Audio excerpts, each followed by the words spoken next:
નમસ્કાર દર્શક મિત્રો, હું છું મોહન મેરિયા અને આપ જોઈ રહ્યા છો કચ્છ વાગડ ટીવી. ગત તારીખ 23/1/2025ના રાપર તાલુકાના કુડા જામપર ગામ મધ્યે શાળા સલામતી સપ્તાહ અંતર્ગત ફાયર સેફ્ટી ટીમ દ્વારા એક મોક ડ્રીલનું આયોજન કરવામાં આવેલું. આ ફાયર મોક ડ્રીલના માધ્યમથી વિદ્યાર્થીઓ તેમજ ગ્રામજનોને ઇમરજન્સીમાં આગ લાગવી, શોર્ટ લાગવો તેમજ કુદરતી કોઈ પણ ઘટનાઓમાં કેવી રીતે બચાવ કરી શકાય, કયા ઇન્સ્ટ્રુમેન્ટ ક્યારે યુઝ કરી શકાય તે બાબતે માહિતગાર કરવામાં આવેલા.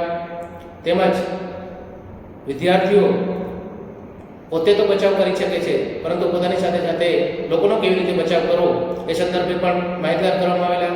આ કાર્યક્રમમાં બચાવ ફાયર સેફ્ટી ટીમના ઇન્ચાર્જ પ્રવીણભાઈ દાવડા, દિલીપભાઈ, શક્તિસિંહ તેમજ રાપર ફાયર સેફ્ટી ટીમના કાનજીભાઈ ડોડિયા તેમજ કુડા જામપર પ્રાથમિક શાળાના પ્રિન્સિપાલશ્રી તેમજ સ્ટાફગણ સાથે ગ્રામજનો આ કાર્યક્રમમાં ઉપસ્થિત રહેલા.